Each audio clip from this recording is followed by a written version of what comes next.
బాబా ఏం చేస్తుంటారు మీరు? మేము పొలం పని వ్యవసాయం చేసుకుంటామండి. వ్యవసాయం చేసుకుంటా ఉంటారు. మామూలు పని ఏదన్నా మామూలుగా చిల్లరగా పనులకి వెళ్తుంటాం మేము. అంటే ఏ పనులకి? బేల్దారి పనులుగా ఏ పనులకి? బేల్దారి పనులకి వెళ్తుంటాం, పొలం పనులకి వెళ్తుంటామండి.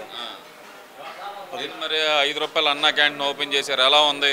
బ్రహ్మాండంగా ఉందండి, బ్రహ్మాండంగా ఉంది. అట్లా మా తోటి కార్మికులు కూడా ఇంకా ఒక 4 తింటా ఉన్నారు. క్వాలిటీ అసలు బాగాలేదంటగా. ఎవరండి అన్నది?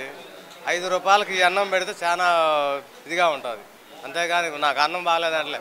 లేకపోతే మేము ఏమన్నా నువ్వేమన్నా బిర్యానీ పెట్టినట్టు ఎట్ట పెడతారు నీకు? ఇంట్లోదే నంబరాన్గా ఉందండి. మరి అది కాదు, మరి గడిచిన 5 సంవత్సరాలు మరి ఎందుకు పెట్టలేకపోయాడు అంటారు మరి జగన్మోహన్ రెడ్డి? ఎందుకు పెట్టలేకపోయారా? ఎక్కడ పెడతాడు? ఎక్కడ తీసుకొచ్చి పెడతారండి? మరి వాళ్ళకి 10,000 వేయటం, వీళ్ళకి 10,000 వేయటం, వాళ్ళకి అది పెంచటం ఇది పెంచటం. నీకు అమ్మఒడి వేస్తున్నా, అయ్యబడి వేస్తున్నాను, విద్యాదేవని వేస్తున్నాను. విద్యాదేవని ఏడేసిందో 3 సంవత్సరాలు చదువుతుంటే మా అబ్బాయి చదువుతున్నాడు, పాలిటెక్నిక్ చదువుతుంటే త్రిపుల్ చేస్తున్నాడు. త్రిపుల్ చేస్తుంటే ఒక సెమిస్టర్ రాసిండు, 2 సెమిస్టర్కి లేదు. మీ అమ్మ అకౌంట్లో వేస్తారు, అక్కడ తీసుకో డబ్బులు, నువ్వు వద్ద మూసుకొని నువ్వు ఫీజు కట్టవా, నువ్వు ఫీజు కడితేనే హాల్ టికెట్ ఇస్తాను నీకు. హాల్ టికెట్ ఇవ్వండి, హాల్ టికెట్ ఇవ్వకపోతే ఎగ్జామ్ రానేరుగా, ఎగ్జామినేషన్ అయినాడుగా. నువ్వు హాల్ టికెట్ ఉంటేనే కానీ లోనికి ఎంట్రీ అయ్యేది. నువ్వు సంకన ఆగుతా మళ్ళీ అప్పు తీసుకొచ్చుకొని మళ్ళీ 2 రూపాయలు వడ్డీ కడికి అప్పు తీసుకొచ్చి ఒక 20,000 పెట్టి వాళ్ళకి ఇస్తే అప్పుడు ఆ హాల్ టికెట్ ఇస్తే అప్పుడు ఎగ్జామ్ రాయడానికి పోయాడు. నేను వేస్తున్నాను, అమ్మఒడికి వేస్తున్నాను, అయ్యఒడికి వేస్తున్నాను. అమ్మఒడికి వేస్తే అమ్మ తీసుకొచ్చాడు, కట్టిద్దా నీకు? ఆ డబ్బులు బండియా మరి నువ్వు కట్టిన డబ్బులు ఎప్పుడు పడతా? అమ్మ అకౌంట్లో దాన్ని అడిగితే పడలేదా అని చెప్పాడు. అది అప్పు తీసుకొచ్చిన కాడ నోటు అట్నే ఉంది ఆ 20,000కి. మళ్ళీ ఒడ్ల మీదను తీసుకొచ్చి మళ్ళీ ఏదో ఒక 5 దగ్గర తీసుకున్నాం కదా, మరి ఆయనకి ఇపోతే ఎట్ట మరి? రెండోసారి ఈరుగా, అందుకని మళ్ళీ మళ్ళీ తీసుకుపోయి వాళ్ళకి ఇస్తాం. మళ్ళీ అది కాదు, పిల్లలకి మేనమామలాగా వాళ్ళ చదువులన్నీ నేనే చెప్పించాను అంటున్నాడుగా. మేనమామలాగా ఏమండి? ఇప్పుడు ప్రతి వాడికి ఇప్పుడు వాళ్ళకి ఆటో తోలుకునేవాడికి 10,000 ఇస్తా అంటుండు, ఇస్త్రీ చేసుకునేవాడికి 10,000 ఇస్తా అంటుండు, వీడికి 10,000 ఇస్తా అంటుండు. ఎక్కడ దానికి వచ్చేది? మీ ఇంట్లో నుంచి ఏమైనా తీసుకొచ్చి ఇస్తున్నావా? ఏమన్నా మాకు మీ ఇంట్లో నుంచి ఏమైనా తీసుకొచ్చి ఇస్తున్నావా? ఇసుక ఎవరన్నా బేల్దారి మేస్తులు పోతున్నారు, కానీ ఇసుక 5-6 పెట్టి కొంటుంటే ఈయన ఫ్రీ అనే వాళ్ళకి ఇప్పుడు ఆపారు. ఇసుక 5-6 అనే వాళ్ళకి ఓడి కూడా కట్టేవాడు కూడా పనికి పిలిచేవాడు కూడా లేదు. అరే ఇసుక మనకు తగ్గిద్దిరా, అప్పుడు తీసుకొచ్చి అప్పుడు కట్టుకుందాం, ఇప్పుడు ఎందుకు ఇప్పుడు కట్టుకునేది నువ్వు? అప్పుడు తగ్గిన తర్వాతనే చూసుకుందాం. వాళ్ళకి ఏడికి వాడికి 900 వేయను, వీడికి 800 వేయను, ఏడదానికి వచ్చి ఇస్తాము. ఈ 5-6 పెట్టుకునుకుంటే ఇంకోటికి వచ్చి తీసుక ఇంకిద్దరు 4 తీసుకొచ్చుకొచ్చి ఇంకో పనికి అవసరం వచ్చాయని చెప్పి ఓడి కూడా ఆగుతుంది. ఈ పనులు లేకనే వీళ్ళకి ఈ బజార్ లేనికి తిరుగుకుంటా నాకు అల్లాడి సత్తన్నారు. అది కాదు, ఇప్పుడు ఆయన చెప్పింది ఏంటంటే మొన్న కూడా ఒక మీటింగ్లో చెబుతున్నాడుగా ఆయన, నేనున్నట్టయితే అమ్మఒడి బటన్ నొక్కేవాడిని, విద్యాదీవెన బటన్ నొక్కేవాడిని అని చెప్పినాడు. బటన్లు ఇప్పుడు నొక్కమని, ఇప్పుడు ఏ బటన్ నొక్కుతూ ఏడ నుండి నొక్కుతుంది? నొక్కటానికి కూడా నువ్వు నొక్కటానికి కూడా ఏం లేదు. నీది నువ్వు నొక్కు, మాది నొక్కటే అట్టన్నా. నీది నువ్వు నొక్కుంటే చాలు. ఏమంటారు మరి ఆయన? ఏమో అసలుకి ప్రజల ఆదరణ అంతా ఏమైపోయింది, నేను ప్రజల కోసం మంచి చేశాను, ప్రజల ఆదరణ అంతా ఏమైపోయిందో నాకు అర్థం కావట్లేదు అంటున్నాడు కదా. ఆప్యాయతలు ఏమైపోయినాయి, మా అక్క చెల్లెలు ఆప్యాయతలు అంటున్నాడుగా. అక్క చెల్లెలక నీకు అమ్మకి వేస్తున్నాను, అక్కకి వేస్తున్నాడు, ఊడికి వేసిన అమ్మ ఒడికి వేసుకుంటే 5 వేసు రాకుండా అమ్మ ఏమైనా ఇచ్చిద్దా నీకు? ఏమి లేదు. అది ఊరక నువ్వు చెప్పింది అన్ని బురుడి మాటలే కానీ ఆడేమి లేవండి. బురుడి మాటలు అంటారు ఏంది మరి? ఆయన బటన్ నొక్కింది అబద్ధం అంటారా మరి? ఆయన బటన్ నొక్కింది అబద్ధమా? ఏది? జగన్మోహన్ రెడ్డి బటన్ నొక్కిండు, వాళ్ళ అకౌంట్లో పడ్డాయి. ఎక్కడే ఆ డబ్బులు?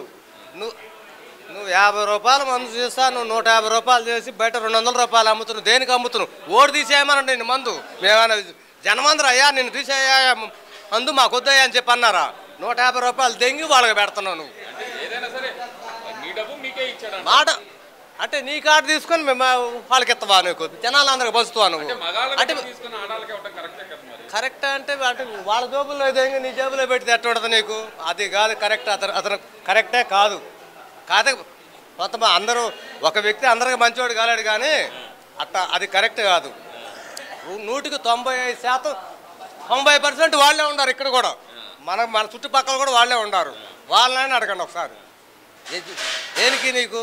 అంటే ఈ ముందే దెబ్బ కొట్టిందంటారా జగన్మోహన్ రెడ్డి? కాదు, నీకు ప్రతి పథకంలో కనీసం నీకు ప్రతి ఒక్కటి ఆన్లైన్. ముసలోడు నుండి ఇంటి దగ్గరకే పెట్టిను. వాళ్ళ ఇంటి దగ్గరకు పోతే వాళ్ళకి ఏయ్ నువ్వు అటు వస్తావా, నువ్వు ఇటు వస్తావా, అటు వస్తావా ఇటు వస్తావా అని చెప్పి వాడు అడుగుతాం వాలంటీర్ని పెడితే. నీకు 50 ఇళ్ళే, నీ 50 ఇళ్ళు అయిపోగానే నీ బట్ట క్విక్ మెనగానే. ఇప్పుడు 2 ఉన్నారనుకో నీకోసం వచ్చి సోపులు చుట్టం వాళ్ళు చెప్పండి అందుకనే తీర్చేనా కాదు. ఇప్పుడు చూస్తే మరి ఈయన కూడా 10 ఏళ్ళు ఇస్తాను వాళ్ళు అంటున్నాడుగా. ఈయన కూడా సంక్షేమ పథకాలన్నీ ఇస్తాను అంటున్నాడుగా. మరి చంద్రబాబు కూడా ఇస్తాడంటావా? మరి ఇప్పుడు సగం నెరవేర్చాడు.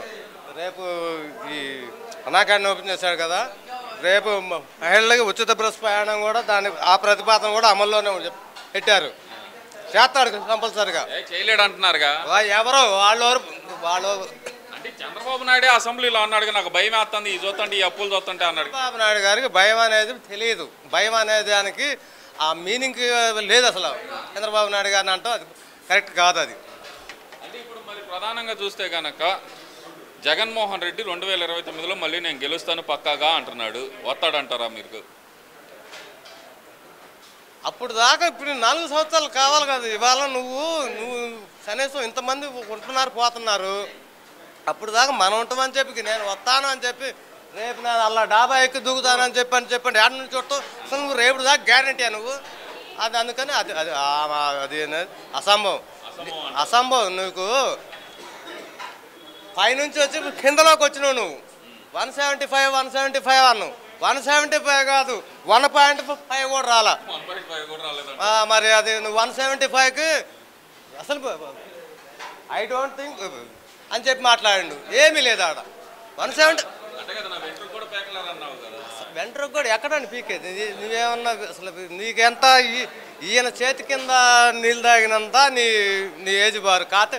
నువ్వు రాచరిక వ్యవస్థలోంచి వచ్చినావు కాబట్టి నువ్వు ఆ రకంగా ఉండవే కానీ నువ్వు పెద్ద ఇది కాదు. నీదంతా ఫ్రాడ్ అంతా కంపల్సరీ ఫ్రాడ్ నీది. ఓకే బాబాయ్. అభిమానం లేదా నిన్ను వేరే గంటలా వ్యక్తిగతంగా నేను వ్యక్తిగతంగా ఏమంటలా. ఆయన మెంటాలిటీ అది. అంతేగాని ఆయన మీద నాకేమో కక్ష కాదు ఏమీ లేదు. అంతేగానండి ఆయన. ఓకే బాబాయ్.